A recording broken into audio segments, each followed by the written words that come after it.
ঘোষণাপত্র পাঠ করছি। বিসমিল্লাহির রহমানির রহিম। সবাইকে আমার ব্যক্তিগত সালাম। আসসালামু আলাইকুম ওয়া রাহমাতুল্লাহি ওয়া বারাকাতুহু। গণতান্ত্রিক নাগরিক শক্তি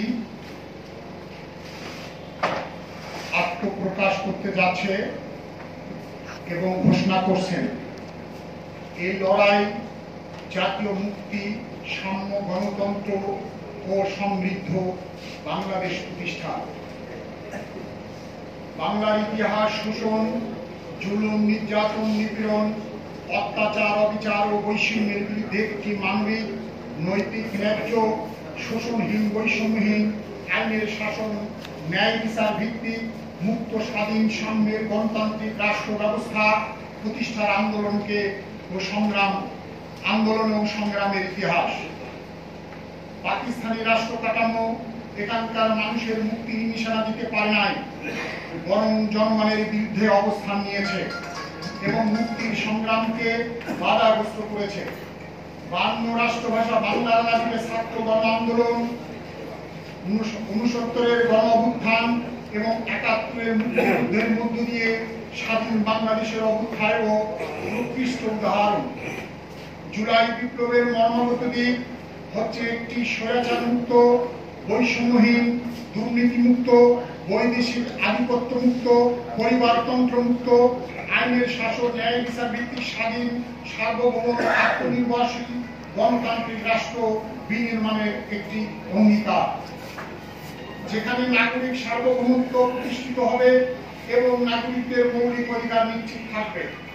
জুলাই বিপ্লবে দেশবাসী একটি নতুন রাষ্ট্র তথা বিদেশি আধিপত্য মুক্ত, স্বৈরাচার মুক্ত, বৈষম্যহীন, সমৃদ্ধ, আইনের শাসন ও ন্যায় বিচার ভিত্তিক গণতান্ত্রিক বাংলাদেশ প্রতিষ্ঠার সিদ্ধান্ত রায় দিয়েছে। তৎকালীন রাষ্ট্র ব্যবস্থার বিরুদ্ধে বিদ্রোহ করেছে, ধ্বংস করেছে, বাতিল করেছে এবং নতুন একটি যৌক্তিক রাষ্ট্র ব্যবস্থা প্রতিষ্ঠার অঙ্গীকার ব্যক্ত করেছে। অর্থাৎ ক্ষমতাসীন স্বৈরশাসী শাসক গোষ্ঠী উৎখাত করেছে, পুরাতন সংবিধান বাতিল করে একটি নতুন সংবিধান তথা নতুন রিপাবলিক প্রতিষ্ঠা রায় দিয়েছে। অতএব নতুন করে এই নিয়ে বিতর্কের কোনো অবকাশ নেই। তাই বাংলাদেশের আর্থসামাজিক অবস্থান সহ উপরোক্ত সকল বিষয় গভীর উপলব্ধিতে এনেই সমাজ বদলের ইতিবাচক লক্ষ্য নিয়ে রাজনৈতিক কর্মকৌশল নিরূপণ করা আমাদের কর্তব্য। এমতো অবস্থায় এই পরিস্থিতিতে আমরা 71 জুলাই বিপ্লবের স্বপ্নের স্বাধীন আইনের শাসন, ন্যায় বিচার ভিত্তিক, দুর্নীতিমুক্ত, শোষণমুক্ত, বেকারত্বহীন, নিরাপদ গণতান্ত্রিক বাংলাদেশ প্রতিষ্ঠার সংগ্রামে নিয়ে নিতে দৃঢ় প্রতিজ্ঞ। বিশ্বব্যাপী চলমান সাম্রাজ্যবাদীদের অনৈতিক যুদ্ধ সারা বিশ্ব অর্থনৈতিক, সামাজিক, সাংস্কৃতিক, রাজনৈতিক এবং প্রকৃত পরিবেশ বিপর্যয় দারুণভাবে দৃশ্যমান হচ্ছে। সাম্রাজ্যবাদীদের এই সব অনৈতিক যুদ্ধ ও পৃথিবীর প্রায় 850 কোটি মানুষের অস্তিত্ব বিলুপ্ত করতে যাচ্ছে। আমরা গণতান্ত্রিক নাগরিক শক্তি এই অনৈতিক, হিংসার, বিদ্বেষের, উন্মোদনার, ধ্বংসের রাজনীতির অবসান চাই।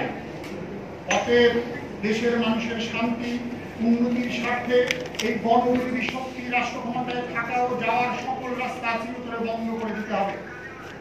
এমতো অবস্থায় বারবার জীবন এত রক্ত দানের পরেও আজকে যদি আমরা এই দুর্ভাগ্য রাষ্ট্র ব্যবস্থার উঠে না দাঁড়াই, তাহলে আমাদের ভবিষ্যৎ প্রজন্ম আরো একসাথে রক্ত দিয়েও এই দেশের স্বাধীনতা, সার্বভৌমত্ব এবং রাষ্ট্রীয় অখণ্ডতা রক্ষা করতে পারবে না। আমাদের দেশের রাজনীতি হচ্ছে একটি ব্যবসা। রাজনৈতিক দলগুলি, ব্যবসায়িক প্রতিষ্ঠান এবং নেতৃবৃন্দ হচ্ছে বড় বড় ব্যবসায়ী। রাজনীতির নামে যত দ্রুত ধান্দাবাজি, ধোঁকাবাজি আর প্রতারণা। আজ আর দেশ নিয়ে সভ্যতার ধারায়, সংস্কৃতির ধারায়, প্রকৃতির ধারায় চিন্তা ও কাজ করার মতো রাজনৈতিক, দার্শনিক, বৈজ্ঞানিক, শিল্পী, সাহিত্যিক খুঁজে পাওয়া যায় না। কালের চাকা অন্ধকারে থেকে আলোর দিকে ঘুরছে। যারা এই প্রগতির এই ধারণার সাথে তাল মিলাতে ব্যর্থ হচ্ছে, তারাই নিজেদের অস্তিত্বের সংকটে পড়েছে। মানব সভ্যতার ইতিহাসে তার অসংখ্য নজির রয়েছে। অর্থ পৃথিবীকে শাসন করে না, জ্ঞানই শাসন করে পৃথিবীকে।